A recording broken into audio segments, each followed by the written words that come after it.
A few other things that stood out to you. I mean, it was the most impressive win of the season. So exciting to watch. And Erica Wheeler got the party started for the Atlanta Dream. She sent this game into overtime. The shot was supposed to be for A.D. Durr, but Erica said, listen, I had to have point guard awareness. I looked up at the clock, and I put the shot up. Ben Simmons liked it, and Stephanie Dolson just couldn't believe it. But this player right here, Tiffany Hayes, in her first game back, she knocked down 2 threes in the overtime period, had a crucial and one that sealed the game for Atlanta, led this team with 21 points and her first game back to the Atlanta franchise. Is he right about that right now? I get his point. I'm not going to say he's right. I do get his point because we see it before every pregame where the players are dressing super flashy. They have their individual hairstyles, and it's become about what they look like off the court. And if I hear one more thing about Tristan, Chloe, and Jordan Woods in this next week, I think I'm going to scream. Let's head back down to Tabitha Turner-Wilkins. Coach, one of the keys coming into tonight was playing better in the 5-on-5. How's your team looking as a unit so far? Well, I think offensively we've had some great looks. Well, you just did 2 more laps, so now you're all tired all over again. But great win tonight. That's 5 straight wins for your squad. 5 straight wins. Coach Koleski always talks about the process. What do you guys attribute this momentum to?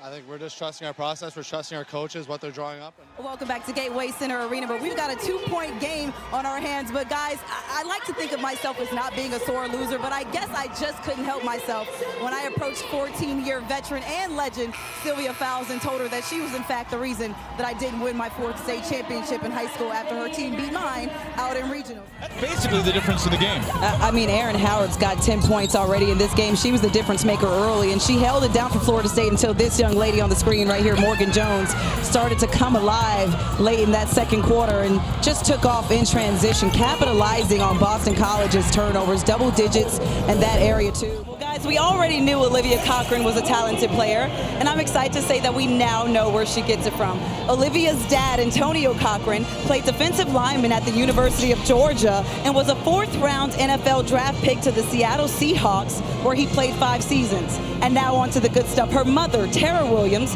was a second-team All-SEC guard at Auburn in 1997 and played 2 seasons in the WNBA, where she was drafted in the 1st round to the Detroit Shock.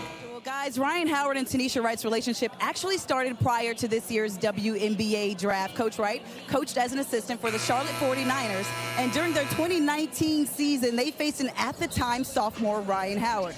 Now, Coach Wright told us we got blown out that game, but it was then that I foreshadowed Ryan to be the #1 pick in the draft. I got serious about recruiting her. And in case anyone wanted to know, guys, Howard dropped 29 points that game. Angel? What do those things need to do?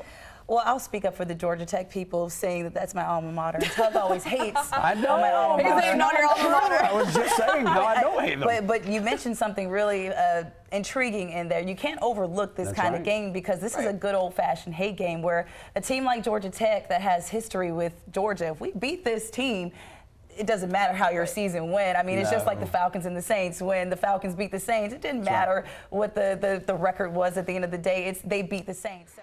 Now, it's been a minute since we've done this, Mike. It's been a couple years, so I'm going to make a fool of myself, but only if you do it with me, okay? You ready? All right, guys. You've got nothing. We've got Mike Boolin. Thanks, Mike. I appreciate it. Great game tonight. Guys. Oh, baby, I cannot believe she got him to do that. I absolutely. Tab Turner here. Looking forward or ahead to Sunday's game versus the Raiders, a team that's 6-4. We pinpointed, or you told us about some of the offensive issues and woes that the Falcons are having. But against this specific defense with the Raiders, what needs to happen offensively for the Falcons to pull out a win on Sunday? Well, I think we've got to play consistent.